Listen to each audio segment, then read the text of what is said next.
Hello friends, this is Neha and welcome to NV learning platform. चलिए आज हम पढ़ रहे हैं रिप्रोडक्शन इन फ्लावरिंग प्लांट का लेक्चर नंबर 5। लेक्चर नंबर 5 में हम पढ़ेंगे प्लांट्स के बारे, फ्लावर के बारे, दी पॉलन ग्रेन के बारे में कुछ इंट्रोडक्शन। ठीक है, तो सबसे पहले हम पढ़ रहे हैं the pollen grain as a pollen product. ठीक है, pollen grain as a pollen product मैंने क्या किया है कि पहले जो हमारा की टॉपिक्स है उसको मैंने लिख दिया है ताकि हमारा लेक्चर ना मैं लिखती हूँ फिर उसके बाद मैं समझाती हूँ तो उसमें ज़्यादा टाइम चला जाता है। तो मैं क्या करूँगी, अब मैं लिख दूँगी और लिखने के साथ साथ समझाने में थोड़ा सा टाइम ज़्यादा जाता है। तो लिखा हुआ है, अब मैं समझाऊँगी और इसमें मुझे कुछ ऐड करनी पड़ेगी तो मैं ऐड कर दूँगी। तो इससे क्या होगा, हम कम टाइम में ज़्यादा लेक्चर कवर कर पाएंगे। ठीक है, चलिए स्टार्ट करते हैं। सबसे पहले देखो हमें पढ़ना है पॉलन प्रोडक्ट। ठीक है, पॉलन प्रोडक्ट क्या है, देखो pollen grain are rich source of nutrients.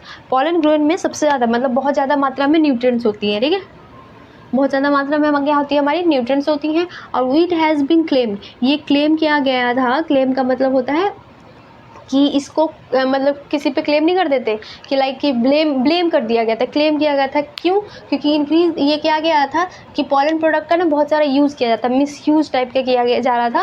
कि जैसे कि कुछ एथलीट्स वगैरह थे और उसके बाद क्या बोलते हैं, हमारा रेस, घोड़ा को रेस में दौड़ाने वाले घोड़ा सबको ना क्या किया जा रहा था कि पॉलन खिलाया जाता था। पॉलन का जो मार्केट में एक प्रोडक्ट आता है, टैबलेट के फॉर्म में आता है और सिरप के फॉर्म में आता है। तो उस पॉलन को ना सिरप के टैबलेट के फॉर्म में एथलीट्स को दी जाती थी, सप्लीमेंट, फूड सप्लीमेंट के तौर पे दी जाती थी, जिसकी वजह से उनकी बूस्टिंग की, क्या बोलते हैं, उनकी काम करने की, एथलीट्स की दौड़ने की पावर और घोड़े को दौड़ने की पावर ना इंक्रीज हो जाती थी। तो इसकी वजह से क्या होता था, इसको ना मतलब धीरे धीरे चेक किया गया तो उसको पॉलन प्रोडक्ट पाई गई उसके अंदर कि ऐसा ये तो इलीगल हुआ ना एक तरीके से, कि वो खुद काम नहीं कर रहा है, एज ए ड्रग किसी भी चीज़ को सप्लाई कर रहा है तो उस ड्रग से उसका कैपेबिलिटी बढ़ रहा है, तो उसके लिए उसको क्लेम की गई थी। ठीक है, अब देखो use of pollen product tablet का और सिरप का यूज़ किया जाता है एज ए फूड सप्लीमेंट के लिए यूज़ किया जाता है। क्यों? उसको फैशन के तौर पे मतलब ये इसको ना एक एज ए फैशन यूज़ कर दिया गया कि टैबलेट में रखा हुआ है, टैबलेट एनर्जी बूस्ट कर रहा है, तो वो लोग ना उसको, जैसे कि क्या होता है ना कि कभी कभी देख लो, अभी जैसे विटामिन्स की कैप्सूल्स वगैरह होती हैं तो लोग ऐसे ही खा लेते हैं बिना डॉक्टर के एडवाइस के भी। बहुत सारे लोग विटामिन्स की टैबलेट खा लेते हैं, जैसे कि मान लो कहते हैं, ऐसे बात करते करते सुन लेते हैं कि किसी के बॉडी में किसी भी विटामिन की कमी है, वो विटामिन की टैबलेट ये विटामिन की टैबलेट्स आप ना दुकान मतलब केमिस्ट के पास जाओगे लेना तो आपको मना नहीं करता, मतलब दे देता है वैसे ही जनरली। तो विटामिन की टैबलेट लोग लेके और खा लेते हैं बिना डॉक्टर के एडवाइस के। तो वैसे ही था कि जब पॉलन टैबलेट की और सिरप जब आई थी तो उसको ना एज ए फैशन लोग मतलब देखते थे कि इसका इफेक्ट है ये, कि बहुत ज़्यादा ये मतलब इन एथलीट्स का कि ये बहुत ज़्यादा न्यूट्रिएंट्स इसमें पाई जाती है, बहुत ज़्यादा एनर्जी प्रोवाइड करती है, तो लोग ले लेते थे और वैसे ही खाने लगते थे। ठीक है, तो अब वैसे ही फैशन बन गया था लोगों का खाना। दवा को भी देखो, दवा को भी फैशन के लोग तौर पे खा रहे हैं लोग। अब ये है इन वेस्टर्न कंट्रीज़ मार्केट। ठीक है, वेस्टर्न कंट्री मार्केट में इसका सेल बहुत ज़्यादा मार्केट में होने लगा कि अब जो लोग जो खा रहे हैं तो उसकी सेल की क्वांटिटी तो बढ़ी जाएगी ना, तो ऐसे ही लोग ना बहुत ज़्यादा मात्रा में खाने लगे तो उसकी बहुत ज़्यादा सेलिंग होने लगी। ठीक है, चलिए नोट कर लीजिए। ठीक है, तो देखो क्या लिखा हुआ है, period for which pollen grain retain the ability to germinate on the land of stigma. ये बोल रहा है एक पीरियड है कि जिसपे मतलब कि जिसके वजह से मतलब एक पीरियड है जिसके अंतराल में वो क्या कहते हैं, वो पॉलन ग्रेन अपनी एबिलिटी को रिटेन करके रखता है। पॉलन ग्रेन की जो एक एबिलिटी है ना, पॉलन ग्रेन का मेन काम क्या है, पॉलन ग्रेन है जो मेन काम है कि वो पॉलन ग्रेन है जो मेल पार्ट है वो फीमेल के स्टिग्मा पे आएगा, स्टिग्मा के पे जर्मी मतलब लैंड करेगी, लैंड करने के बाद पॉलन ट्यूब बनेगा, पॉलन ट्यूब बनने के बाद उससे मेल रिप्रोडक्टिव और जो गैमीट्स है वो ओव्यूल में जाएगी, ओव्यूल के वहाँ पे फर्टिलाइजेशन होगा। मेन काम यही है। ठीक है, तो लेकिन मान लो कि जब कभी कभी क्या होता है ना, अनफेवरेबल कंडीशन आ गई, चाहे जब भी अभी जर्मिनेशन करने की जरूरत नहीं है, तो वो क्या करता है ना, पॉलन का कैपेबिलिटी है कि इतने दिनों तक वो स्टोर करके रख सकता है अपने आप को जर्मिन की, उतने दिन के अंतराल में, उतने दिन के बीच में, अंतराल नहीं, उतने दिन के बीच में अगर आप कभी भी उस पॉलन को स्टिग्मा का कनेक्शन मिलेगा, स्टिग्मा लैंड मिलेगी, पोजीशन मिलेगा, तो अपने आप वो जर्मिनेट कर लेगा। तो वही है कि एक पीरियड है एक पीरियड है जिसमें पोलन ग्रेन रिटेन करती है, मतलब रखती है, वो अपने आप को संभाल के रखती है, एबिलिटी है to germinate on the stigma, कि उतने दिन के अंदर अगर कोई भी जर्मिनेशन के लिए उसको स्टिग्मा मिलेगी फीमेल वाली पार्ट, तो वहाँ पे वो जाएगा, जर्मिनेट करेगा, पोलन ट्यूब फॉर्मेशन करेगा, और पोलन ट्यूब के थ्रू वो क्या मेल गैमेट को ट्रांसफ़र करेगा स्टिग्मा स्टाइल में, स्टाइल के फिर ओवरी में जाएगा, और ओवरी में वहाँ पे पोलन क्या होता है हमारा फर्टिलाइजेशन करा देगा। ठीक है, समझ गए। अब देखो बोल रहा है इट इज़ हाईली वेरिएबल, और ये है सबका हाईली वेरिएबल है और डिपेंड करता है on prevailing temperature and pressure. बोल रहा है कि ये सबका, जैसे कि हमारे पास लाखों लाख प्लांट्स हैं, सब प्लांट्स की ना डिफरेंट प्लांट्स, हाईली वेरिएबल का मतलब हुआ कि हाईली वेरिएबल का मतलब हुआ different plants have different plants और ट्रीज़। यहाँ पे प्लांट्स का मतलब ये नहीं कि छोटे पौधे, प्लांट्स और ट्रीज़ मतलब सीधे लिख लो आप, कि ट्रीज़ की ऑर्गेनिज्म के बारे में बात हो रही है, तो डिफरेंट प्लांट्स और ट्रीज़ हैव डिफरेंट क्या है, डिफरेंट क्या कहते हैं पोलन वायबिलिटी पीरियड। ठीक है, डिफरेंट पीरियड्स लिख लीजिए, पूरा लिख लीजिए, पोलन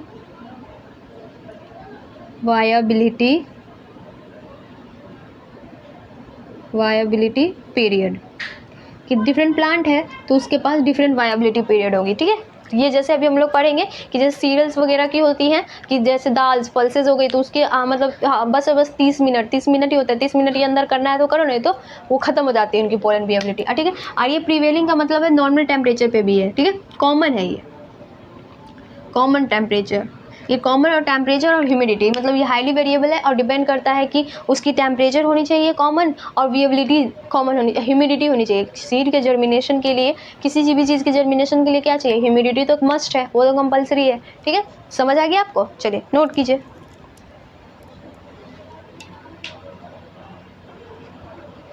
चलिए ठीक है, देखो सो एग्जाम्पल है कि कुछ पोलन वायबिलिटी कुछ मतलब वही प्लांट्स की। ठीक है, 30 मिनट तो होती हैं, वो होती है राइस की, वीट की, राइस वीट को हम क्या बोलते हैं सीरियल्स, मतलब अनाज।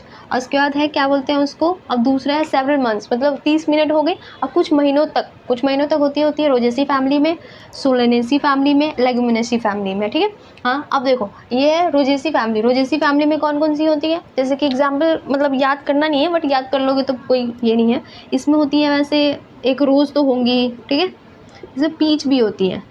ठीक है, एक रोज होती है, पीच होती है, ब्लैकबेरीज वगैरह होती हैं, तो वो भी याद कर लो। ठीक है, और इसके बाद सोलेनेसी फल में हो जाएगा कि हमारा ये क्या बोलते हैं, सोलेनेसी फैमिली में हमारी आ जाएगी एक तो सबसे पहले सोलेनम किसका नाम है, सोलेनम ट्यूबरोसम मीन्स आलू, पोटैटो, और पोटैटो के बाद ब्रिंजल, ये सब। ठीक है, तो यहाँ पे लिख लो पोटैटो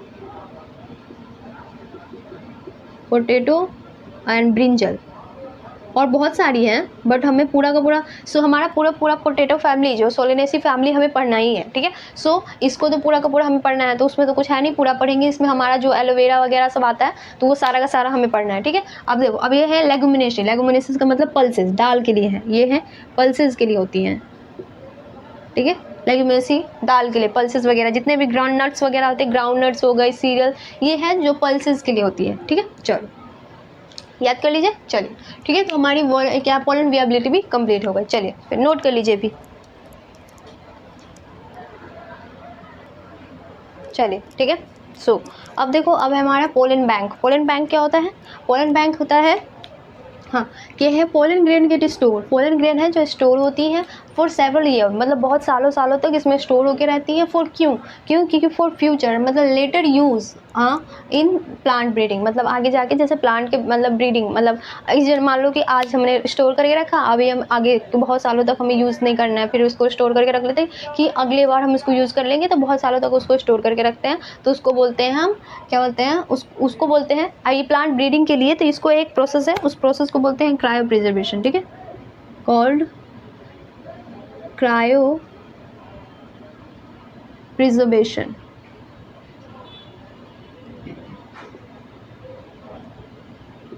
ठीक है, इसको क्रायो प्रिजर्वेशन बोलते हैं, और ये जो स्टोर करके रखते हैं तो उसको हम बोलते हैं पोलन बैंक, उस स्टोरेज को बोलते हैं पोलन बैंक। ठीक है, और ये पोलन ग्रेन स्टोर कैसे होती है, पोलन ग्रेन है जो लिक्विड नाइट्रोजन में उसको मिला के और फिर इसको स्टोर करके रखते हैं, फिर उसको एक फिक्स टेम्परेचर में यूज़ कर स्टोर करके रखते हैं, क्योंकि उस टेम्परेचर से अगर थोड़ा ऊपर नीचे नहीं हो जाना चाहिए, तो इसके लिए एक टेम्परेचर है -196 डिग्री सेल्सियस, ठीक है। तो इसी टेम्परेचर पे इसको स्टोर करके रखते हैं, ठीक है। चलिए, समझ गए। तो हमारा हो गया पोलन ग्रेन के बारे में सारे कंप्लीट, ठीक है। हाँ, अब देखो एक दो या ये लिख लो कि जैसे कि smallest pollen grain, largest pollen grain, तो उसके बारे में भी थोड़ा सा पढ़ लेते हैं, ठीक है। आ जाएगा इसमें स्मॉलेस्ट पोलन किस में प्रेजेंट होता है, लार्जेस्ट पोलन, ठीक है। चलिए, ठीक है, ये प्रेजेंट होता है हमारा मायोसिस्टिस। मायोसिस्टिस नाम की प्लांट्स होती हैं, उसमें ये स्मॉल है, सबसे छोटा सा पोलन उसी में प्रेजेंट होता है, ठीक है। सबसे छोटा पोलन हमारा मायोसिस्टिस में प्रेजेंट होता है, सबसे छोटा मतलब वो होगा। और सबसे बड़ा पोलन जो प्रेजेंट होती है वो होती है हमारा मिराबिलिस जलापा, एक प्लांट है मिराबिलिस जलापा, ठीक है। मिराबिलिस जलापा इसका एक प्लांट, इसका फ्लावर भी बहुत बड़ा होता है, तो उसका पोलन ग्रेन भी बड़ा होता है, ठीक है। चलिए, ठीक है, आज हो गया। चलो, अब पढ़ना है हमें कि स्ट्रक्चर ऑफ पोलन ग्रेन, ठीक है, ये नोट कर लो। और फिर एक आपको ये पता होगा कि सबसे बड़ा फ्लावर किसका होता है, सबसे छोटा फ्लावर किसका होता है, तो वो भी लिख लो, नोट करके लिख लेना। तो स्मॉलेस्ट फ्लावर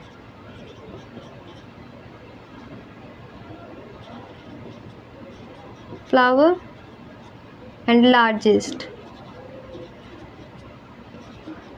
ठीक है। चलिए, आ जाएगा, ठीक है। स्मॉलेस्ट फ्लावर होती है हमारी वोल्फिया में, ठीक है, ठीक है। स्मॉलेस्ट फ्लावर प्रेजेंट होती है वोल्फिया में, एंड लार्जेस्ट होती है रेफ्लेसिया।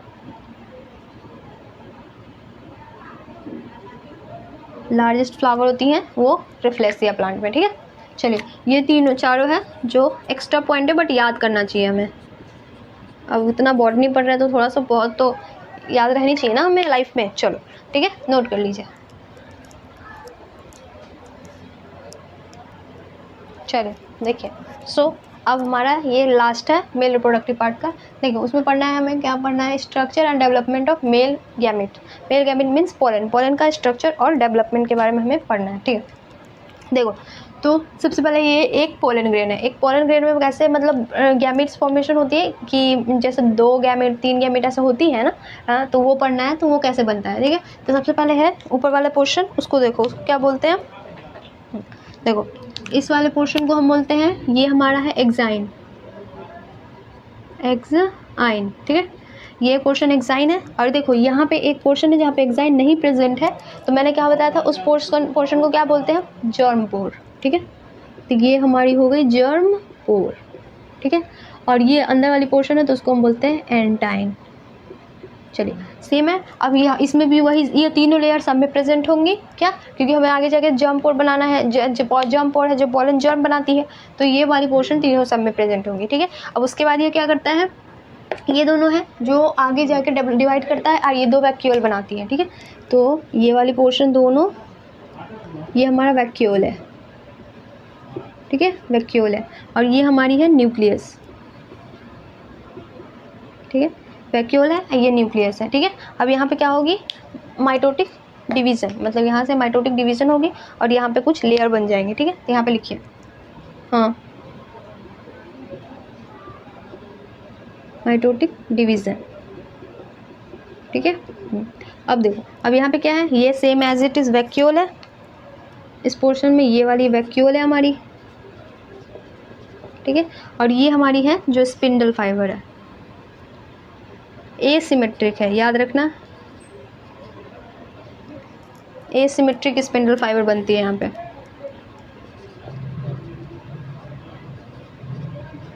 एसिमेट्रिक स्पिंडल, ठीक है। एसिमेट्रिक में दोनों साइड, दोनों तरफ का स्पिंडल फाइबर के दोनों साइड इक्वल नहीं होंगे, ठीक है। एसिमेट्रिक स्पिंडल है। और फिर से हो गया। अब चलो, अब इसमें क्या है, 2 लेयर। अब देखो, इसको दो सेल में बन जाती है, यहाँ पे स्पिंडल फॉर्मेशन होने के बाद ये 2 सेल में कन्वर्ट कर जाएगी। तो ये वाली सबसे बड़ी वाली लेयर होती है, उसको बोलते हैं हम वेजिटेटिव सेल, ठीक है, ये हमारी वेजिटेटिव सेल है और ये हमारी हो गई जनरेटिव सेल। ठीक है, देखो वेजिटेटिव सेल और जनरेटिव सेल, ये वेजिटेटिव सेल का न्यूक्लियस है, ये जनरेटिव सेल का न्यूक्लियस है। ठीक है, चलिए नोट कर लीजिए। चलो,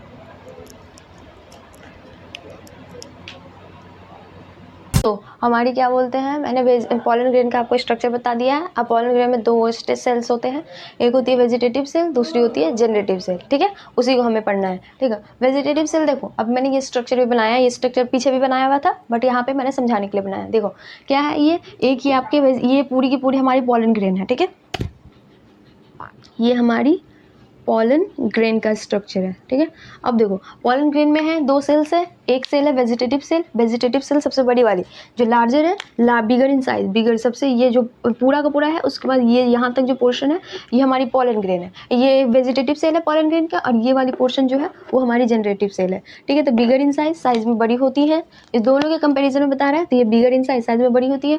जनरेटिव सेल है जो स्मॉलर इन साइज, देखो ये छोटी सी साइज में है और ये बड़ी सी साइज में है। अब देखो वेजिटेटिव सेल का न्यूक्लियस जो होता है इरेगुलर शेप का होता है। देखो मैंने इसको इरेगुलर शेप बनाया है, इसको पूरा सर्कल बनाया बट इसको कोई एक फिक्स शेप नहीं है, किसी भी तरीके का मतलब होता है फिक्स शेप नहीं होता है, तो वो इरेगुलर शेप का होता है। और इसका साइटोप्लाज्म, अब देखो क्या बोल रहा है कि फ्लोट, ये जनरेटिव सेल है जो cytoplasm of vegetative cell, vegetative cell के साइटोप्लाज्म में क्या होती है, जनरेटिव सेल फ्लोट करती है।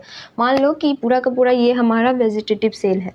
ठीक है, वेजिटेटिव सेल हो गई, उनकी एक अपनी न्यूक्लियस है, पर्सनल, एक सबका अपना अपना एक न्यूक्लियस होता है, एक न्यूक्लियस है, बड़ी है वो, बट इसी के अंदर एक वेजिटेटिव सेल, मीन्स मान लो कि ये एक वेजिटेटिव सेल है, एग्जाम्पल के लिए ले रही हूँ, वो उसके अंदर फ्लॉट करेगा, इसका एक अपना न्यूक्लियस होगा, ऐसा होगा कुछ। ठीक है, ये स्ट्रक्चर एनसीईआरटी में दिया हुआ है इसलिए इसको ऐसे बनाया, ऐसा ही रहेगा कुछ कि ये मतलब साइटोप्लाज्म पूरा का पूरा वेजिटेटिव सेल है, पूरा मान लो कि एक पूरा बोल है, बोल कटोरी, कटोरी हो गई हमारी वेजिटेटिव सेल, वेजिटेटिव सेल, और उसके बाद कटोरी में रख दो पानी, अब पानी हो गई हमारी cytoplasm of the vegetative cell, और उसके अंदर एक छोटा सा बलून रख दो, बलून नहीं, बलून तो ऊपर उड़ जाएगा, एक छोटा सा बॉल रख दो जो हल्का सा फ्लफी जैसा बॉल होता है, जो मतलब उस बॉल को रख दो जो थोड़ा फ्लोट करे, बड़ा वाला बॉल नहीं, छोटा वाला बॉल रख दो, उस बॉल को रख दो जो फ्लोट करे, तो वो बॉल हो गई हमारी जनरेटिव सेल, और उस बॉल के अंदर एक छोटा सा डॉट बना दो, तो वो डॉट हो गई उस जनरेटिव सेल की न्यूक्लियस। ठीक है, वैसा ही है बोल का, वो मैंने काट के दिखाया आपको। ठीक है, पूरा गोला रहेगा तो आपको अंदर से नहीं दिखेगा,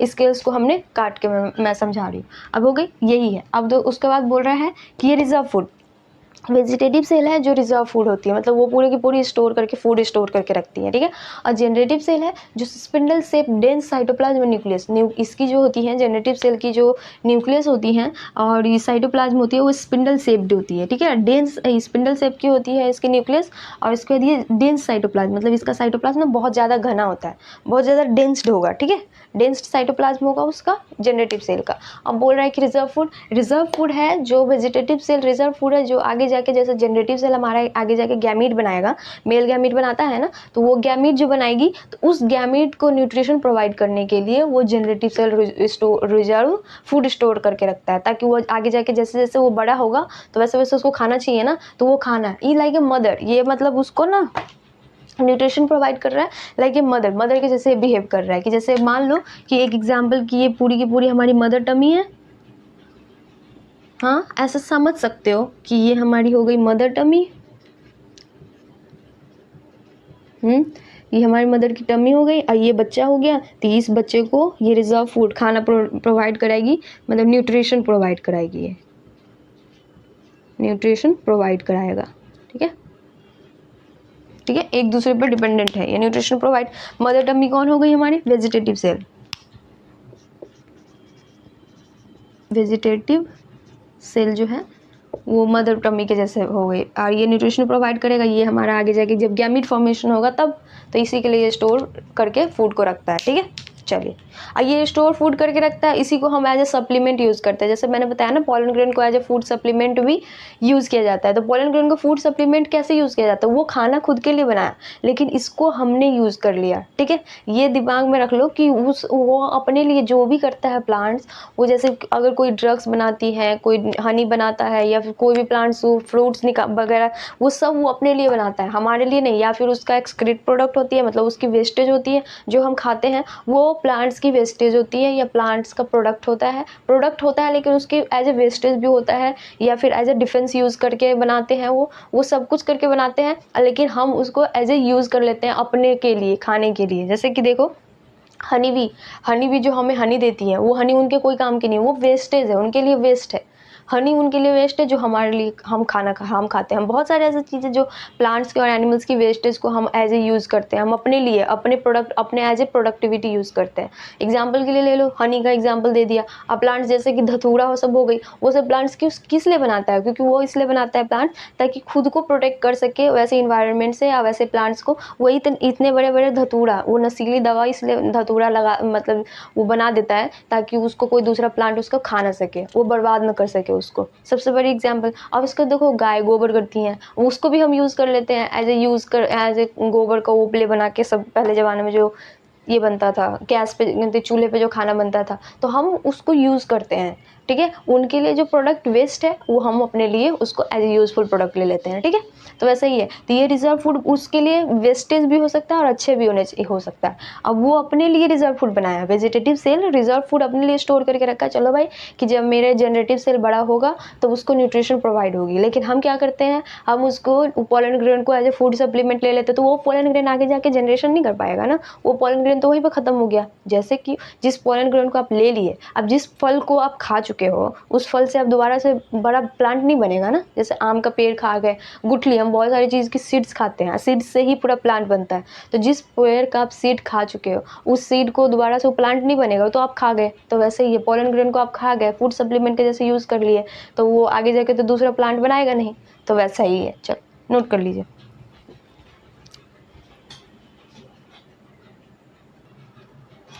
चलिए ठीक है, सो हो गया। चलो अब देखो, अब क्या बोल रहा है हमारे पास कि ये 2 नोट्स है, इसको याद कर लीजिए, ठीक है। बस हो गई ये वाली हमारी। बोल रहा है कि पॉलिनेशन होता है और सेडिंग ऑफ पोलन ग्रेन, मतलब पोलन ग्रेन का सेडिंग होना या पॉलिनेशन होना, वो 2 सेल स्टेज पे होता है। वो 2 सेल स्टेज वाली मैक्सिमम एंजियोस्पर्म में, मतलब बहुत सारी मैक्सिमम अमाउंट में 60% एंजियोस्पर्म में 2 सेल स्टेज में होता है, ठीक है। 2 सेल स्टेज होंगी, वो 60% एंजियोस्पर्म में होती हैं, ठीक है। याद रखिएगा, ये वाला पूछता है, ठीक है। 60% एंजियोस्पर्म में 2 सेल स्टेज होती है। बचा हुआ रेस्ट मीन्स कितनी हुई, 40% में क्या है, में जनरेटिव सेल है, डिवाइड हो जाता है, अब फॉर्म करता है 2 male gamete. Generative cell divide करती है और 2 मेल गैमेट फॉर्म करती है, और pollen is shed in 3 cell stage, ठीक है। 40% में 3 सेल स्टेज होती है और 60% में 2 सेल स्टेज होती है, ये याद रखिए। और उस 3 सेल स्टेज को हम क्या बोलते हैं, 3 सेल स्टेज को 3 सेल स्टेज या फिर मैच्योर मेल गैमेटोफाइट बोलते हैं, ठीक है। चलिए ये दोनों याद रखिए। ये क्वेश्चन पूछा हुआ है एक बार कि मतलब मेल क्या होता है, मोस्ट ऑफ द एंजियोस्पर्म में कौन से फॉर्म ऑफ सेल स्टेज होती है, ठीक है। तो ये वाली याद रखिएगा, 2 सेल स्टेज 60% में और 3 सेल स्टेज 40% में, मतलब रेस्ट में। एक तो याद है तो दूसरा याद कर ही लोगे, चलो नोट कर लीजिए।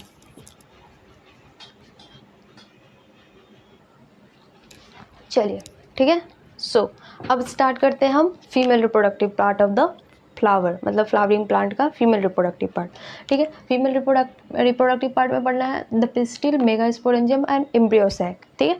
ये देखो पिस्टिल है, उसके मेगास्पोरेंजियम को हम ओव्यूल भी बोलते हैं, और एम्ब्रियोसैक। सबसे पहले उसमें पढ़ना है गाइनोसियम, ठीक है। गाइनोसियम क्या होती है, वो होती है फीमेल रिप्रोडक्टिव पार्ट, ठीक है। एंड्रोसियम और गाइनोसियम, एंड्रोसियम हमारी थी मेल रिप्रोडक्टिव पार्ट, वैसे ही है गाइनोसियम फीमेल रिप्रोडक्टिव पार्ट, देखो समझे। तो ये फीमेल रिप्रोडक्टिव पार्ट है, ये 2 तरीके की होती है, एक होती है मोनोकार्पेलरी और एक होती है मल्टीकार्पेलरी।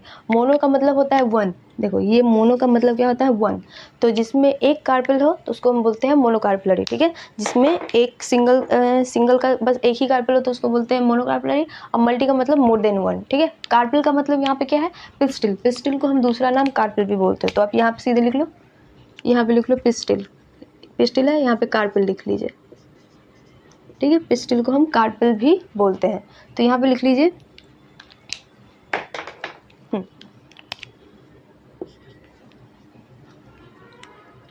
1 पिस्टिल, एक पिस्टिल है तो उसको हम बोलते हैं मोनोकार्पेलरी। अब मोर देन वन, एक से ज़्यादा है तो उसको हम बोलते हैं मल्टीकार्पेलरी, ठीक है। अब देखो एक से ज़्यादा है तो दो फॉर्म में हो सकती है, या फिर एक से ज़्यादा है तो दोनों इकट्ठे हो सकती हैं। हाँ, एक से ज़्यादा है तो दोनों एक साथ बंच के फॉर्म में होगी, या फिर सब अलग अलग होगा, तो डिपेंड करती है। तो ठीक है, जो एक साथ इकट्ठे होता है तो उसको बोलते हैं सिन। देखो एपो का मतलब होता है फ्री, ठीक है। देखो एपो का मतलब क्या होता है हमारा, फ्री। ये एपो का मतलब होता है फ्री, तो ये हो जाएगा फ्री कार्पेल, जिसमें कार्पेल हमारा फ्री है। ठीक है। सिन का मतलब होता है फ्यूज्ड, जिसका मतलब होता है फ्यूज्ड फॉर्म, ठीक है। तो ये हो जाएगा फ्यूज्ड कार्पेल, एक साथ जुड़ा होगा सब आपस में, ठीक है। एग्जाम्पल भी लिख लो, आ जाएगा इसमें, ठीक है। एक एक एग्जाम्पल लिख लीजिए, थोड़ा बड़ा लिखूंगी। इसका नाम है माइसेलिया,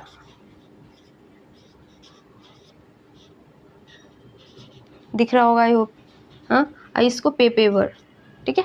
पेपेवर सोमिनिफेरम, पूरा नाम है इसका पेपेवर सोमिनिफेरम है, इसको लिख सकते हैं ऐसे पेपेवर भी, ठीक है। चलो समझ गए। ये है फ्यूज्ड, मतलब जिसका कार्पेल एक दूसरे से फ्यूज्ड होगा। देखो कभी कभी कोई प्लांट देखे होगा ना, जिसका क्या होता है ऐसे बंच जैसे बनी होती, फ्री नहीं होती, बाहर वो फ्री नहीं होती, सब इकट्ठे रहता है ऐसे फ्री। जैसे कि ये एंड्रोसेम स्ट्रक्चर होती है जो पी प्लांट की, उसकी एक अलग होती है और बाकी सब एक साथ एक गट्ठल में बना पड़ता है, तो वो वाला गट्ठल जैसा, तो वैसे ही यहाँ पे कार्पेल के केस में आता है, ठीक है। तो क्या होती है कि एक सब आपस में बंच के फॉर्म में होगा। और सारे प्लांट्स में आप देखते हो कि सारी की सारी कार्पेल क्या होती है, मतलब अगर एक से ज़्यादा कार्पेल है तो अलग अलग होती है, लेकिन एक से ज़्यादा कार्पेल मतलब होती है तो अलग अलग होती है, तो उसको बोलते हैं अलग का मतलब एपो, मतलब अलग हो गया। और सिन का मतलब सिन कार्पस का मतलब फ्यूज्ड है आपस में। सिनगैमी का मतलब क्या होता है, फ्यूजन, ठीक है। सिन का मतलब ही होता है फ्यूजन, आपस में फ्यूज होके बना होता है, मतलब इकट्ठे रह रहा है, ठीक है, ठीक है। चलो नोट कर लीजिए।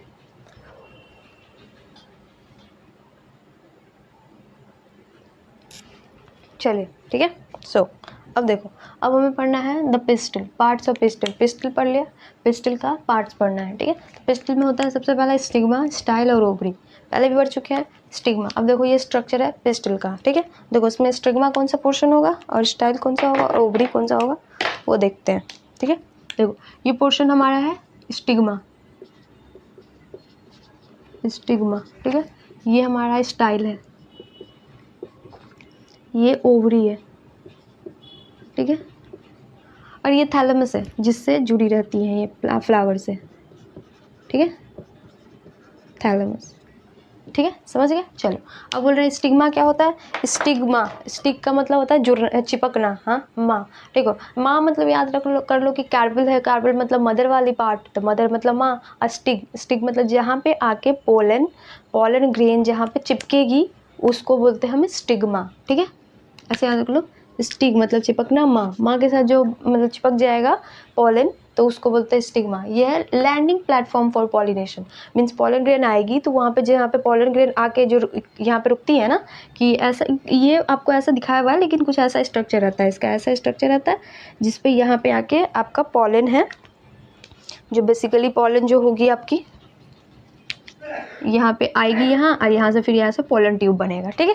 बेसिकली ऐसा स्ट्रक्चर होता है ये, ठीक है। तो ये स्टिग्मा है, आएगी पोलन और पोलन यहाँ पे जुड़ेगी, ठीक है। चलिए अब है, ये हो गई हमारी। अब देखो अब क्या कह रहा है ये, कि ये लैंडिंग प्लेटफॉर्म है फॉर पॉलिनेशन, पॉलिनेशन के लिए। दूसरा स्टाइल का मतलब जो खड़ा, अकड़ के जो खड़ा रहता है ना, ऐसे याद करो स्टाइल है, स्टाइल मतलब ये अकड़ के खड़ा है एकदम से, ठीक है। देख अकड़ के खड़ा है, तो यहाँ से लेकर यहाँ वाली पोर्शन ये हमारी स्टाइल हुई, स्टाइल से एकदम, जो बोलता नहीं है स्टाइल से स्वैग से, तो खड़े रहो एकदम, तो ये स्टाइल से खड़ा है। ओवरी जो बल्ज पार्ट होती है नीचे की, सबसे बड़ी वाली पार्ट होती है, तो बसल है, बल्ज पार्ट होती है, तो उसको बोलते हैं हम ओवरी, ठीक है। ये ओवरी है। और ये थैलेमस है, थैलेमस जिससे ये पूरे को पूरा फ्लावर से अटैच्ड होगा, ठीक है। यहाँ तक समझ गए। चलिए नोट कर लीजिए।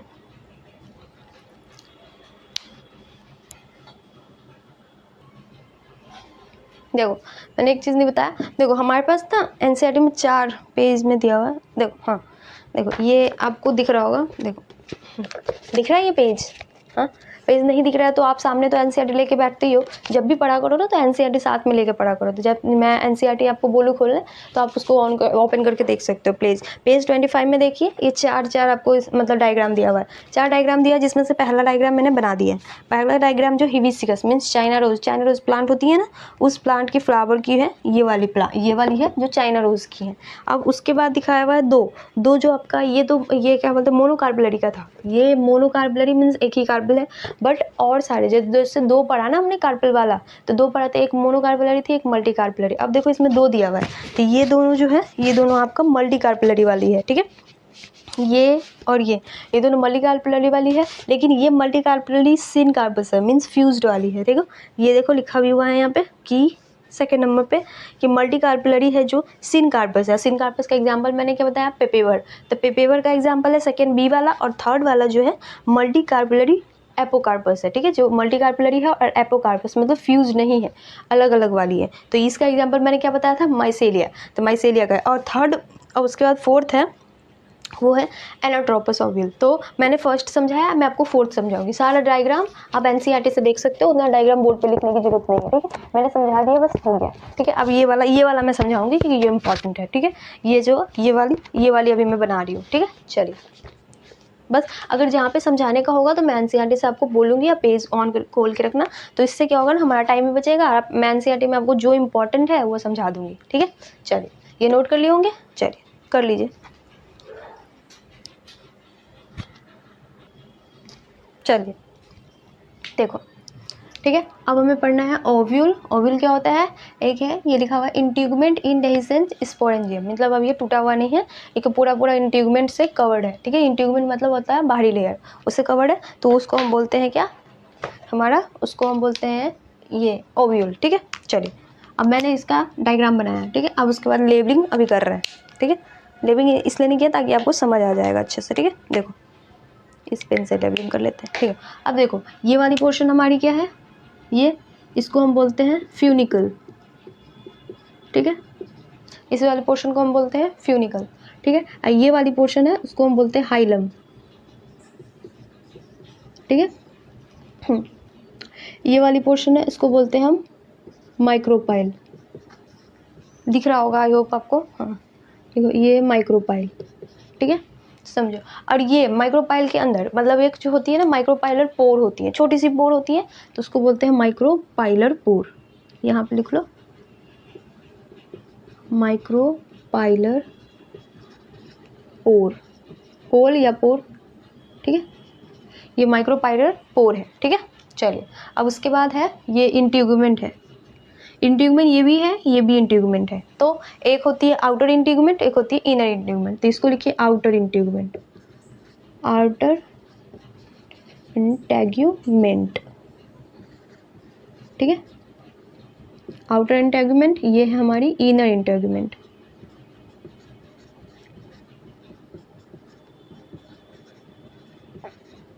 ठीक है। चलिए, ठीक है, ये हमारी होती है न्यूसेलस,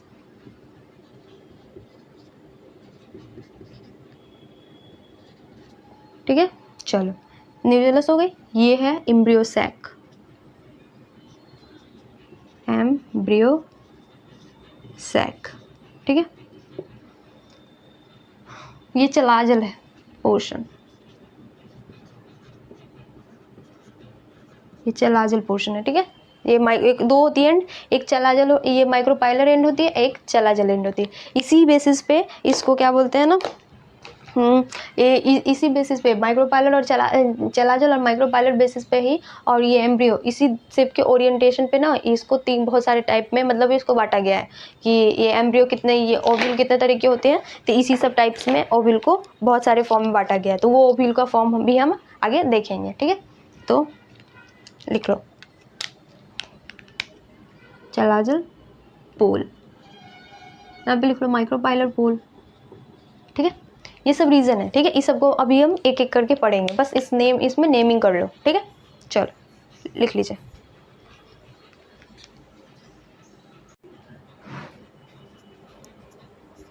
चलिए, ठीक है।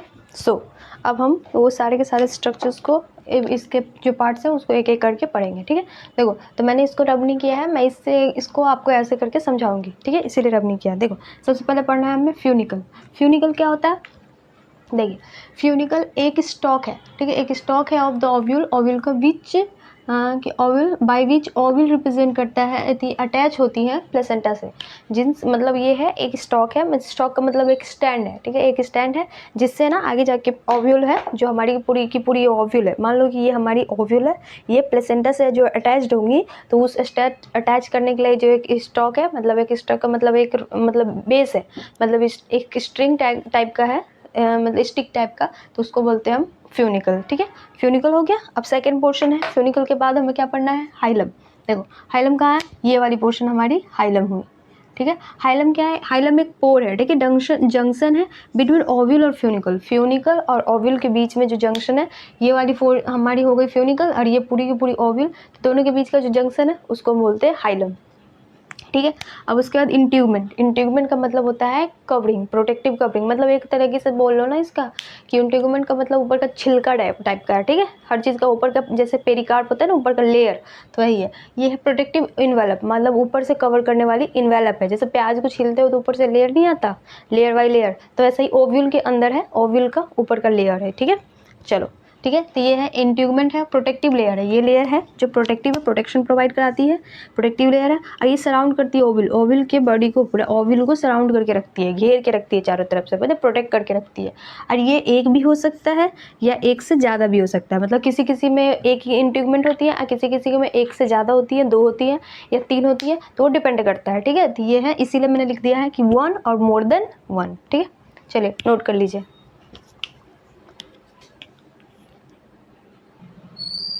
देखो, चलो, ठीक है। अब हमें पढ़ना है, हो गई हमारी माइक्रोपाइलर। अब हमें ये हमारा हाइलम तक हो गया। अब पढ़ना है माइक्रोपाइल। माइक्रोपाइल क्या है? माइक्रोपाइलर जो पोर है जिसके थ्रू की सारा का सारा प्रोसेस होगा।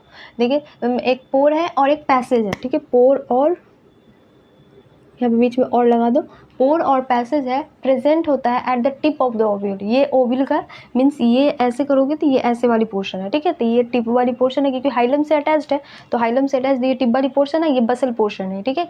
ये वाली पोर्शन जो होती है चलाजल, इसको हम बसल पोर्शन बोलते हैं, बेस, ठीक है, ये बेस है और ये टिप वाली पोर्शन है, ठीक है। तो ये टिप पोर्शन पे होती है ओव्यूल के, ठीक है, माइक्रोपाइलर।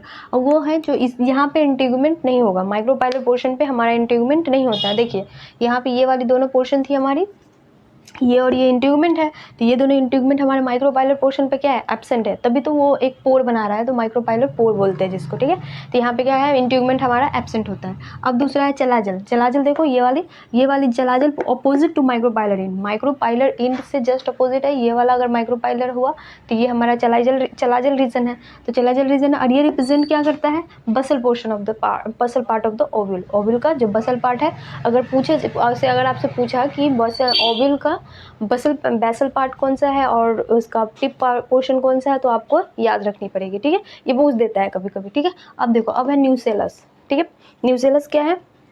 ये पैरेनकाइमेटिक मास है, मतलब ये पैरेनकाइमेटिक टिश्यू का बना होता है न्यूसेलस हमारी, ये। और इसके बाद ये टिश्यू का, पैरेनकाइमेटिक टिश्यू का बना होता है, ये याद रख लीजिएगा,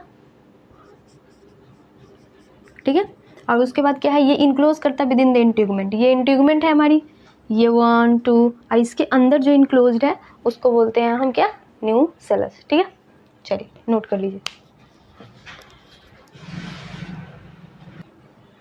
चलिए, ठीक है। देखो, अब पढ़ना है हमें एम्ब्रियो सैक। उससे पहले देखो न्यूसेलस में हमने क्या बोला कि ये पैरेनकाइमेटिस होती है, ठीक है। और उसके बाद क्या? इनक्लोज होती है, इंट्यूगमेंट के चारों तरफ से इनक्लोज होती है। और ये पूरा का पूरा क्या करता है? ओव्यूल का बॉडी बनाता है, ठीक है। तो ये इंपॉर्टेंट लाइन है, ये लिख लीजिए। ये फॉर्म करता है क्या कहते हैं? Body of the ovule. Ovule की बॉडी बनाती है। अब देखो क्या करना, अब एम्ब्रियो सैक। अब हमें लास्ट डी है एम्ब्रियो सैक। एम्ब्रियो सैक का दूसरा नाम है क्या? हम इसको बोलते हैं फीमेल गैमेटोफाइट, ठीक है। मेल गैमेटोफाइट क्या थी हमारी? मेल गैमेटोफाइट हमने पोलन ग्रेन को बोला था, पोलन सैक को। अब है पोलन सैक को, और उसके पोलन सैक के अंदर मेल गैमेटोफाइट के अंदर मेल गैमेट थी, जिसको बोलते हैं हम क्या? मेगास्पोर, माइक्रोस्पोर, और ये है हमारी कि मेगास्पोर, ठीक है। ये जनरली मेगास्पोर से फॉर्म होती है एम्ब्रियोसैक। तो ये है फीमेल गैमेटोफाइट, इसको दूसरा नाम है। और ये लोकेटेड होता है इन द न्यूक्लियस, जो ये न्यूक्लियस है ना, पूरा का पूरा बॉडी बना दिया, उस बॉडी के अंदर देखो ये हमारा न्यूक्लियस है, ये वाला पोर्शन न्यूक्लियस है, न्यूक्लियस के अंदर हमारा क्या है, ये एम्ब्रियोसैक प्रेजेंट है। ये बना होता है मेगास्पोर से, ठीक है। चलिए, सो हो गया हमारा, यहाँ तक सारा कंप्लीट हो गया, ठीक है। अब हम पढ़ेंगे टाइप्स ऑफ, मतलब ओव्यूल। ओव्यूल के कितने टाइप्स होते हैं तो वो भी हम देख लेते हैं, ठीक है। जनरली मतलब पूछ देता है। एक तो आपको एनाट्रोपस वाला तो पता ही है, जिसका मैंने ये स्ट्रक्चर बताया हुआ है, ये एनाट्रोपस वाला है, ठीक है। तो आप लिख सकते हो, इसके नीचे लिख लो एनाट्रोपस, जैसे एनसीईआरटी में दिया हुआ है ना, तो ये एनाट्रोपस का दिया हुआ है, ठीक है, ठीक है। ये एनाट्रोपस ओव्यूल का दिया हुआ है। अब बाकी सब हमें एक दो और है, तो हेमिट्रोपस है, तो वो सबको भी नेम लिख देती हूँ मैं, उसका फिगर नहीं बनाएंगे तो नहीं तो ज़्यादा हो जाएगा, बस नेम लिख देती हूँ स्ट्रक्चर, क्योंकि उतना पूछता नहीं है। तो देख लेते हैं, पहले आप कर लो, इसको करो फिर देखते हैं।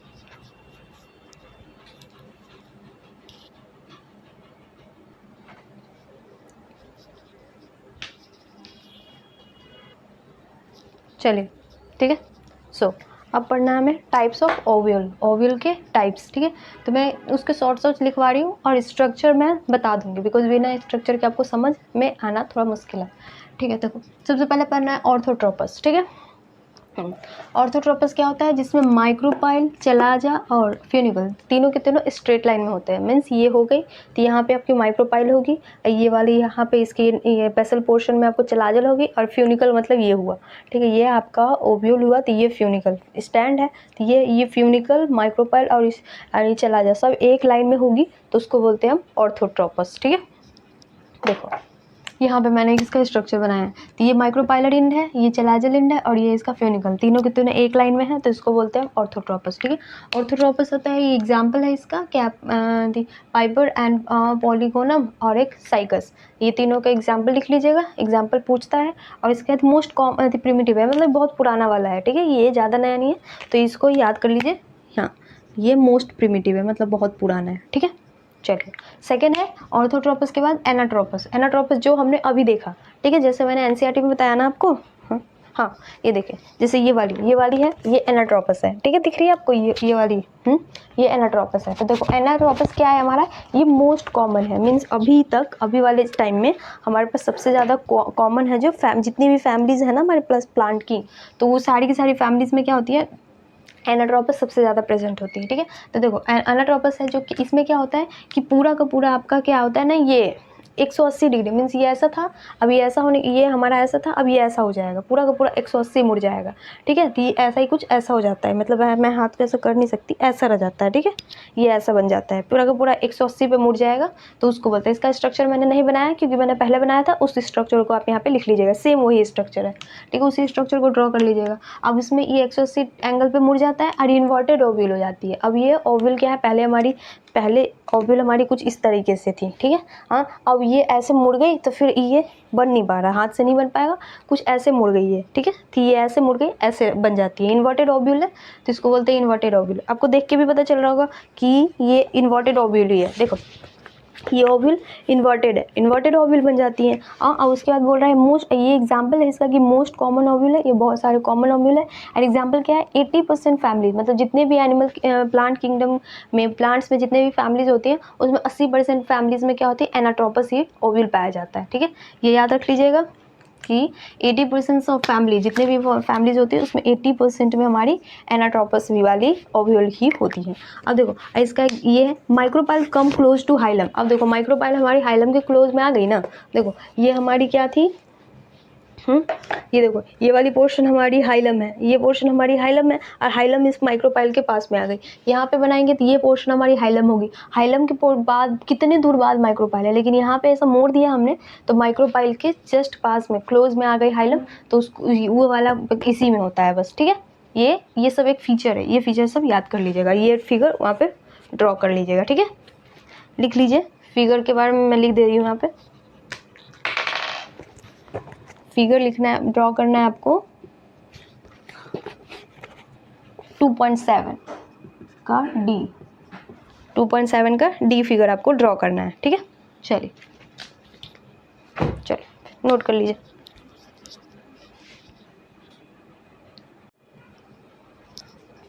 चलिए ठीक है, देखो अब हमें क्या पढ़ना है, थर्ड में पढ़ना है हेमी एनाट्रोपस। ठीक है, हेमी का मतलब क्या होता है, हाफ। एनाट्रोपस में हमने क्या देखा था कि पूरा बेंड कर जाता है, वो 180 डिग्री पे बेंड कर जाता है। बस इसमें क्या बेंड करता है, ये 90 डिग्री पे, ये 90 लिखा हुआ है। ठीक है, इसमें क्या करता है, 90 डिग्री पे बेंड कर जाता है। ठीक है, इसमें 90 डिग्री बेंड कर जाती है। मीन्स ये क्या कैसा बनाता है, ये क्या ऐसा बनेगा कुछ, ये ऐसा बनेगा। ठीक है, यहाँ पे ये माइक्रोपाइलर है, ये चलाचल है और ये फ्यूनिकल है। ठीक है, ऐसा बनेगा। ठीक है, ये माइक्रोपाइलर एंड है, ये चलाजल एंड है और ये क्या फ्यूनिकल एंड है। मीन्स ये जो चला माइक्रोपाइल और चलाजा, माइक्रोपाइल और फ्यूनिकल ये एक दूसरे के क्या होंगे, 90 डिग्री होंगे, और चलाजा और फ्यूनिकल एक दूसरे के 90 डिग्री होंगे। देखो ऐसा ही सेम है। ये माइक्रोपाइलर इंड है, ये चलाजल इंड है और ये हमारा फ्यूनिकल इंड है। तो ये आपको दिख रहा है 90 डिग्री टाइप बना हुआ है ना। हाँ ठीक है, ऐसा स्ट्रक्चर बन जाएगा। देखो बॉडी है, यहाँ पे लिखा हुआ है the body of the funicle is right angle to the funicle. ये बॉडी पूरा body of the ovule, sorry funicle लिखा गया, बॉडी ऑफ द ओव्यूल लिखना है यहाँ पे।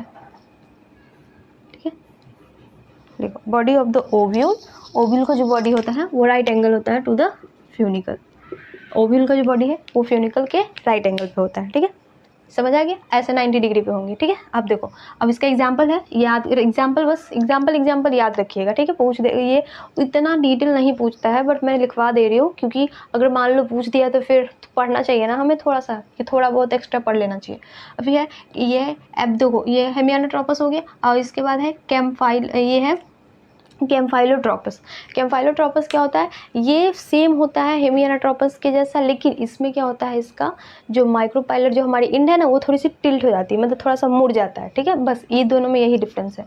देखो ये सेम ही ऐसा है कि इसका भी ऐसा ही बना हुआ है कि माइक्रोपाइलर, चलाजा और फ्यूनिकल ये एक दूसरे का रिलेशन यही होगा। बिट यहाँ पे ये माइक्रोपाइलर इंड है, ये चलाजल इंड है और ये फ्यूनिकल, ये थोड़ा सा मुड़ जाता है बस। देखो तो वही लिखा हुआ है कि ओव्यूल इज कर्व्ड, हाँ मतलब स्लाइटली है, ओव्यूल इज कर्व्ड मोर और less right angle to the funicle. Right angle तो होगा लेकिन वो एग्जैक्ट राइट एंगल जैसी नहीं बनेगी। ठीक है, अब देखो माइक्रोपाइलर जो एंड होती है, माइक्रोपाइलर एंड होती है, वो बेंड हो जाती है। ठीक है, नीचे में बेंड डाउन, नीचे की तरफ थोड़ी सी झुक गई हुई है, देख रहे हैं, इसमें एकदम स्ट्रेट है, इसमें थोड़ी सी नीचे तरफ झुक गई। ठीक है, मीन्स ये कुछ ऐसा बन जाएगा अगर देखा जाए तो, कुछ ऐसा बन जाएगा ये। ठीक है, मीन्स राइट एंगल नहीं है, एक साइड राइट एंगल है, एक साइड राइट एंगल नहीं है। ठीक है, ऐसा बन जाएगा। ठीक है, इसका एग्जांपल लिखिए, बहुत सारी ये फैमिली होती है, लेग्यूमिनेसी फैमिली मीन्स दाल की फैमिली, और क्रूसीफरेसी ये दोनों फैमिली है जो ये कैम्फाइलोट्रोपस की है। ठीक है, चलिए लिख लीजिए।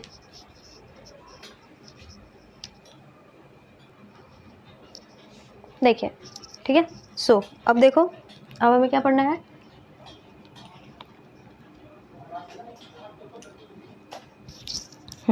देखो अब है ये कि एक हमारा हो गया। चलिए अब हमारा है लास्ट, दो लास्ट और है, एक है एम्फीट्रोपस। ठीक है, एम्फी का मतलब कम्प्लीटली, इसमें क्या होता है, अभी तक हमने क्या पढ़ा था, अभी तक में हमारा बस ओव्यूल ही थी जो राइट एंगल में जा रही थी, टिल्ट हो रही थी, मुड़ रही थी, हो रही थी। एम्ब्रियो सैक में कोई प्रॉब्लम नहीं हो रहा था, लेकिन अब क्या है, यहाँ पे ओव्यूल के साथ साथ आपका एम्ब्रियो भी टिल्ट होगी। देखिए ovule as well as embryo sac curve like a horseshoe, मतलब हॉर्स का जो शू जैसा स्ट्रक्चर होता है ना, वैसा दोनों के दोनों, एक तो ओव्यूल भी और एम्ब्रियो सैक दोनों मुड़ जाएंगे। ठीक है, इसलिए इसको याद रखिएगा। ठीक है, ये इंपॉर्टेंट है। ठीक है, ठीक है, ये इंपॉर्टेंट है। इसमें हॉर्स शू, देखो एक ओव्यूल भी मुड़ा हुआ है, ओव्यूल मुड़ा हुआ है उसके साथ साथ, इसलिए मैंने इसका एम्ब्रियो का क्या है स्ट्रक्चर अलग कलर से बनाया है। इसमें एम्ब्रियो सैक भी आपका अलग तरीके से मुड़ गया हुआ है। ठीक है, सो इसको याद रखिएगा। इसका एग्जाम्पल है लेमना और पॉपी, याद रखिएगा। अब है सर्सिनोट्रोपस, लास्ट सर्सिनोट्रोपस है। इसमें क्या करता है, ओव्यूल टर्न मोर देन 360, अभी तक 180 के बाद अब है ना पूरा का पूरा 360 से भी ज़्यादा मुड़ गया।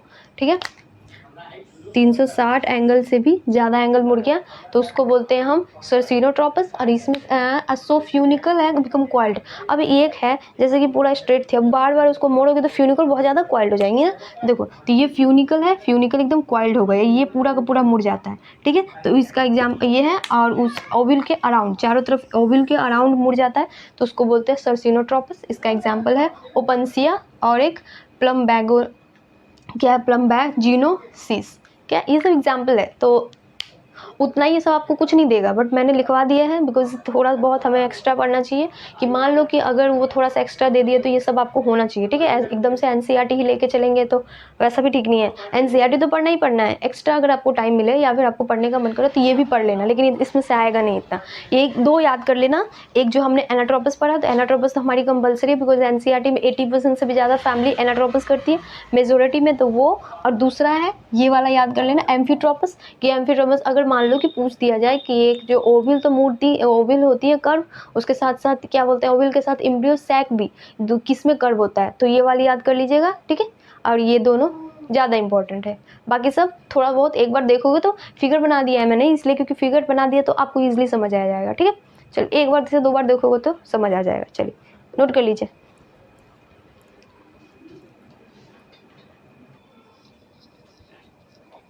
चलिए ठीक है, देखो आगे बढ़ते हैं। देखो पहला हमने पढ़ा कि फीमेल गैमेट में फीमेल मतलब गैमेट फीमेल ऑर्गन पढ़ा हमने, सेक्स ऑर्गन, तो उसमें सबसे पहले पढ़ा हमने गाइनोसियम, सेकंड पढ़ा हमने ओव्यूल, अब थर्ड पढ़ना है हमें मेगा स्पोरोजेनेसिस, ठीक है। मतलब मेगा स्पोर का फॉर्मेशन। मेगा स्पोरोजेनेसिस का मतलब क्या होता है, formation of megaspore. Megaspore का formation from pollen mother cell, मतलब मेगा स्पोर पॉलन नहीं sorry megaspore mother cell, ठीक है। मेगा स्पोर मदर सेल से तब जब हम मेगा स्पोर बनाते हैं तो उस प्रोसेस को हम बोलते हैं मेगा स्पोरोजेनेसिस, ठीक है।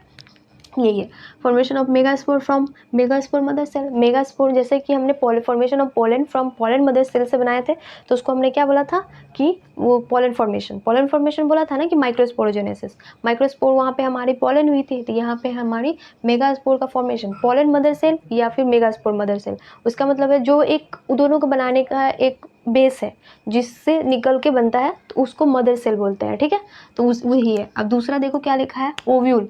ओव्यूल जनरली डिफ्रेंशिएट होता है सिंगल मेगास्पोर मदर सेल से इन माइक्रोस्पोलर इन, मतलब ये जो बनता है तो वो माइक्रोस्पोलर एंड पे बनता है, ये वाली लाइन याद रखिएगा, ठीक है। जनरली डिफ्रेंशिएट होता है सिंगल माइक्रो मेगास्पोर, मतलब एक सिंगल सी मेगास्पोर होगी उससे बहुत ज़्यादा डिफ्रेंशिएट कर जाएगा और एक ओव्यूल का फॉर्मेशन होता है तो उसको बोलते हैं, वो कौन से रीजन में होता है, माइक्रोपाइलर एंड पे, ठीक है। ये एंड वाला ना थोड़ा सा कंफ्यूजन करता है, चैलाजल एंड माइक्रोपाइलर एंड, तो ये वाली एंड को याद रखेंगे। आप देखो एमएमसी किसको बोलते हैं, यहाँ पे पीएमसी का मतलब है पोलन मदर सेल, एमएमसी का मतलब मेगास्पोर मदर सेल। ये लार्ज सेल है, वो बहुत बड़ी होंगी ऑब्वियसली, जिसमें से पोलन बाहर निकलेगा, पूरा का पूरा मेगास्पोर निकलेगा तो बड़ी होती है। डेंस साइटोप्लाज्म, उनकी साइटोप्लाज्म बहुत ज़्यादा घनी होती है और प्रोमिनेंट न्यूक्लियस है ना डिस्टिंक्ट होती है और थोड़ी सी बड़ी होती है, ठीक है। तो वो प्रोमिनेंट का मतलब यहाँ पे एग्जैक्टली का मतलब होता है डिस्टिंक्ट, मतलब जैसे कि किसी में आपको क्लियरली नहीं दिखता बट इसमें क्लियरली दिखता है, विजिबल है तो डिस्टिंक्ट है ये,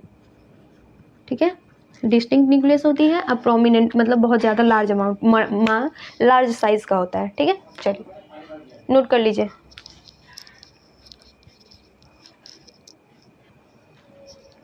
चलिए ठीक है, चलो अब देखो क्या है, ये बोल रहा है मेगास्पोरोजेनेसिस का थर्ड, ये है megaspore mother cell undergo meiosis. ये मियोसिस जाती है, मियोसिस में जाता है टू फॉर्म लीनियर टेट्राड बनाने के लिए of 4 haploid megaspore.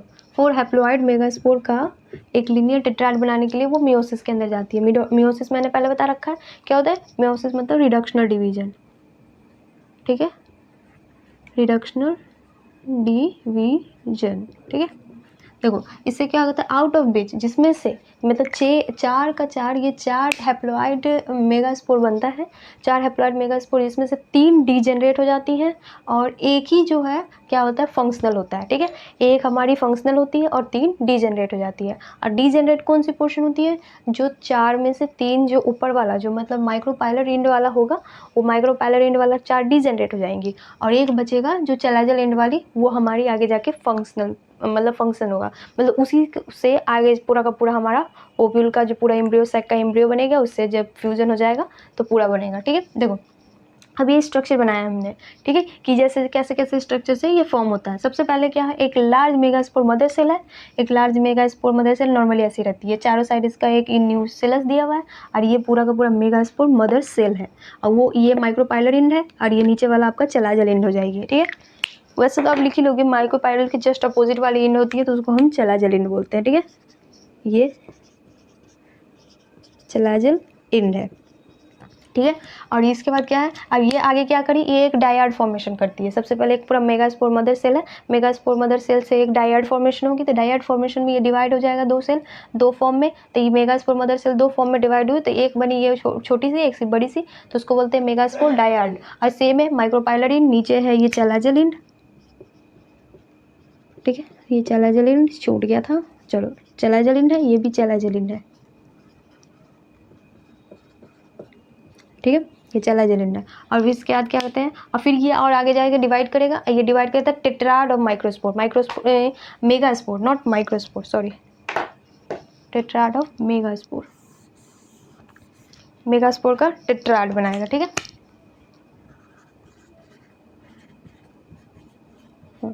Tetrad of megaspore, megaspore का टेट्राड बनाया। जैसे हमने पढ़ा है कि ये क्या कहता है, मियोसिस में जाता है, मियोसिस के साथ लीनियर टेट्राड फॉर्मेशन करता है 4 हैप्लॉइड मेगास्पोर का, और ये मैंने बता दिया कि कैसे हैप्लॉइड बनाता है। अब ये क्या है, ये बना दिया 1 2 3 4 4 माइक्रोपाइलर इंड का। ये अब देखो इसमें क्या होगा, ये तीनों, ये जो माइक्रोपाइलर इंड की ये तीनों पोर्शन है ना, ये वाली हमारी डीजेनरेट हो जाएंगी, ये डीजेनरेट हो जाएगी, और बस ये लास्ट वाला जो है ये फंक्शनल रहेगा आगे के प्रोसेस में। ठीक है, आगे हम इसी को लेके फंक्शनल पूरा को पूरा इसी का फंक्शन होगा। ठीक है, चलिए समझ आ गया, चलिए नोट कर लीजिए।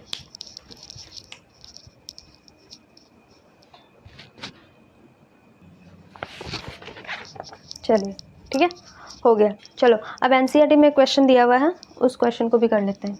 चलिए, पूछा हुआ कि what is the importance of meiosis, meiosis का इम्पोर्टेंस है जो क्यों है हमारे इस वाले प्रोसेस में। ठीक है, एनसीईआरटी के इनसाइड में क्वेश्चन दिया हुआ है, तो वो सारा का सारा हम लेके चलेंगे। मैं दिखा भी देती हूँ कि कहाँ पे क्वेश्चन दिया हुआ है, ताकि आपको समझ आ जाए। चलो देखो देखो, एक मिनट बस। चलो हाँ देखिए, एनसीईआरटी है पेज नंबर, हाँ देखिए यहाँ पे है पेज नंबर, आपके पास है पेज नंबर, निकालो 26। ठीक है, पेज नंबर 26 में क्वेश्चन दिया हुआ है आपको कि देखो लिखा हुआ what is the importance of MMC undergoing meiosis, ये वाला क्वेश्चन देखो यहाँ पे लिखा हुआ है, यहाँ पे what is the importance of MMC undergoing meiosis. ठीक है, तो ये क्वेश्चन पूछा हुआ है, तो इस क्वेश्चन का हम आंसर लिखते हैं कि मियोसिस आखिर वो मियोसिस में जाता क्यों है। ठीक है, लिखिए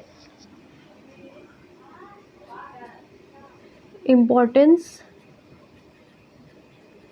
ऑफ एमएमसी अंडरगोइंग मियोसिस, यही है कि मियोसिस में क्यों जाता है आखिर, उसकी क्या इम्पोर्टेंस है। ठीक है, ये जाता है क्यों, कि ये इसलिए जाता है ना इम्पोर्टेंस की, ये क्या बोलते हैं ना ये कर कि टू इंश्योर करे कि मेल फीमेल गैमेटोफाइट है ना हमारी, जो कि वो क्या करे हमारी हैप्लॉइड हो, क्योंकि जनरली आप क्या करते हो कि हर करेक्टर को क्या करना है आपको, हैप्लॉइड करेक्टर मतलब हर गैमेट्स को आपको हैप्लॉइड में चेंज करनी है, क्योंकि हम फर्टिलाइजेशन मेन पर्पस हमें हर चीज़ का क्या, ये प्री फर्टिलाइजेशन इवेंट चल रही है, तो मेन फंक्शन क्या है, फर्टिलाइजेशन तक लेके जाना है। तो फर्टिलाइजेशन तक लेके जाना है, जैसे मेल गैमेट का हमने एन बनाया है पोलन ग्रेन, वैसे ही हमें इसका भी एन बनाना है कि दोनों फिर आगे जाके दोनों फ्यूजन होगा, फ्यूजन होने के बाद दोनों का दोनों क्या कहते हैं पूरा एक गैम बन जाएगी, जाइगोट, जाइगोट बनेगा तो दोनों डिप्लॉयड हो जाएगा। तो इसका मेन पर्पस है कि इसको मेल गैमेट फीमेल गैमेटोफाइट का क्या करना है, हैप्लॉयड बनाने के लिए।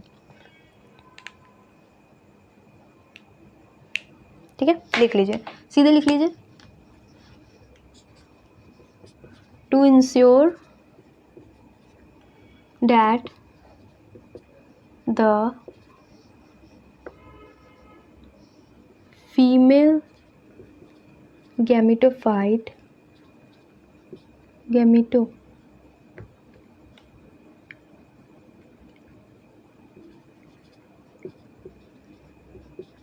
इज हैप्लॉइड होनी चाहिए बिफोर फर्टिलाइजेशन, ठीक है। बस इसका यही काम है, फर्टिलाइजेशन तक से पहले तक क्या होनी चाहिए, इसकी पूरी की पूरी हैप्लॉइड कंडीशन लेके आना है, ठीक है। चलो बस यही है, रहने देते हैं यहीं तक। चलो नोट कर लीजिए इसको चलो नोट कर लो।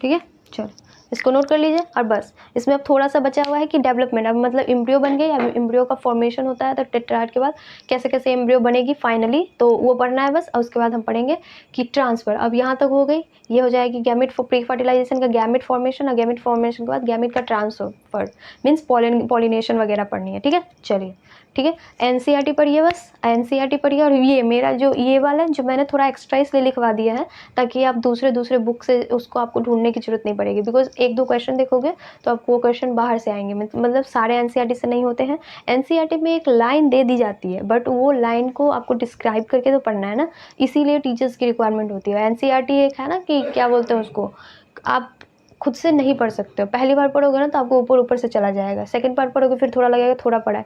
जितने बार आप एनसीईआरटी पढ़ोगे ना तो उतने बार आपको लगेगा ना कुछ यूनिक चीज़ और कुछ नया चीज़ देखने को मिलेगा, तो वही है। तो क्या बोलते हैं ना, तो बस इसीलिए मैंने थोड़ा एक्स्ट्रा कर दिया है ताकि आपको वो सब पूरा कवर हो जाए, ठीक है। सो एनसीईआरटी पढ़िए और पूरा मेरा नोट्स पढ़िए, क्वेश्चन कीजिए, ठीक है। मई में एग्ज़ाम होगी, अभी क्लियर नहीं हुआ है तो मई या जून, ये दोनों के मंथ में ही एग्ज़ाम होगी, उससे आगे नहीं जाएगा इस बार, बिकॉज उस पिछली बार भी कोरोना आ गई थी, इसी वजह से बढ़ गया था। लेकिन इस बार एग्ज़ाम नहीं होगा, मई और जून से पहले नहीं होगा, मई या जून के बाद नहीं होगा, उस दोनों में से एग्ज़ाम होगा। सो तैयारी कीजिए, ठीक है। मेरा चैनल को सब्सक्राइब कीजिए, लाइक कीजिए और शेयर कीजिए। चलो ओके बाय।